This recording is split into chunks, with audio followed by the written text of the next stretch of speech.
Hello guys, welcome back to our channel. இன்னைக்கு நம்மளோட சேனலில் நம்ம எதை பற்றி பார்க்க போகிறோம் அப்படின்னு பார்த்தீங்கன்னா, ஒரு குட்டி ஸ்டோரி சொல்லணும்னு எனக்கு ஒரு ஆசை. அதனால தான் இந்த வீடியோ நான் போஸ்ட் பண்ணுறேன்.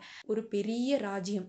அந்த ராஜ்யத்தில் பார்த்தீங்க அப்படின்னா, ஒரு பையன் அவனுக்கு என்ன கனவு அப்படின்னா, அந்த ராஜ்யத்தில் மன்னன் ஆகணும், மக்களுக்கு எல்லாருக்கும் நம்மளால் முடிஞ்ச நல்லதை செய்யணும் அப்படிங்கிறது தான் அந்த பையனோட கனவாக இருந்திருக்கு. அவனோட தொழில் என்ன அப்படின்னு பார்த்தீங்கன்னா, கூத்தாடி. கூத்தாடினா தெரியும்னு நினைக்கிறேன் எல்லாருக்கும். ஸோ அப்போது அந்த காலத்தில் கூத்தாடியாக இருந்திருக்கான். அவன் என்ன பண்ணுறான் அப்படின்னா, ஒரு நாள் ஒரு நாள் வந்து அதே மாதிரி அவன் எதிர்பார்த்த அந்த நாள் வருது. அந்த நாட்டோட ராஜாவை தேர்ந்தெடுக்க போகிறாங்க. அப்போ வந்து என்ன அப்படின்னா, இவனும் போய் எனக்கு ஒரு வாய்ப்பு கொடுங்க அப்படின்னு சொல்லி இந்த பையன் கேட்குறான். அதுக்கு அங்கே இருந்த எல்லாரும் என்ன சொல்கிறாங்க அப்படின்னா, உனக்கு என்ன தெரியும், நீ வந்துட்ட, நீயே ஒரு கூத்தாடி, உனக்கு ராஜாவாகணும்னு வேற ஆசை சொல்லி கேட்குறாங்க, சிரிக்கிறாங்க. அப்போ அந்த பையன் சொல்கிறான், எனக்கு ஒரு வாய்ப்பு கொடுத்தீங்கன்னா கண்டிப்பாக என்னால் முடிஞ்ச நல்லதை நான் செய்வேன் அப்படின்னு சொல்கிறான். அங்கே இருந்ததில் ஒரே ஒரு முதியவர் மட்டும் அப்போதைக்கு அங்கே எந்திரிச்சு அவர் சொல்கிறாரு, அந்த பையன் தான் அவ்வளோ கேட்குறான்ல, ஒரு வாய்ப்பு அவனுக்கு கொடுக்கலாம்ல அப்படின்னு சொல்கிறாரு.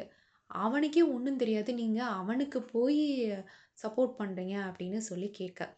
அதுக்கு அந்த முதியவர் சொன்னார், அவனுக்கு ஒன்றும் தெரியுமா தெரியாதா அப்படிங்கிறது அவனுக்கு வாய்ப்பு கொடுத்தா தானே தெரியும். அவனுக்கு வாய்ப்பே கொடுக்காம அவனுக்கு வராது தெரியாதுன்னு நீங்கள் எப்படி சொல்கிறீங்க அப்படின்னு கேட்டாராம். அங்கே இருந்த கூட்டமே கொஞ்ச நேரத்தில் அமைதியாயிருச்சான். அவர் சொல்கிறது கரெக்டு தானே, வாய்ப்பு கொடுக்காம ஒரு நபரோட திறமை என்னன்னு எப்படி கண்டுபிடிக்க முடியும் அப்படின்னு சொல்லிட்டு யோசிச்சாங்களாம். அதே மாதிரி அந்த நாளும் வருது. அந்த பையனை செலக்ட் பண்ணுறாங்க அந்த மிகப்பெரிய ராஜ்யத்தோட ராஜாவா. அவனும் அவனும் என்ன கனவு கண்டானோ அதே மாதிரி அங்கே இருந்த மக்களுக்கு நல்லதும் செய்ய ஆரம்பிக்கிறான். அவனால் முடிஞ்ச எல்லாத்தையுமே பண்ணுறான். அதுக்கப்புறமா அங்கே இருந்த மக்கள் அந்த முதியவர்கிட்டே போயிட்டு, வாய்ப்பு கொடுக்க சொன்னீங்க, அன்னைக்கு இந்த வாய்ப்பை நாங்கள் கொடுக்காம விட்டிருந்தா இப்படி ஒரு ராஜா நம்மளுக்கு கிடைச்சிருக்கவே மாட்டாங்க அப்படின்னு சொல்ல ஆரம்பித்தாங்க. அதனால் நம்மளை தப்பாக பேசுகிற வாய் கூட இந்த வாய் மாறும், நாளைக்கு மாற்றி பேசுவாங்க. ஆனால் நம்மளோட ட்ரீம் கரெக்டாக இருக்கும்போது யாருமே எதுவுமே பண்ண முடியாது. மாற்றம் வேணும் அப்படின்னு நினச்சிங்கன்னா கொஞ்சம் மாற்றி யோசிங்க.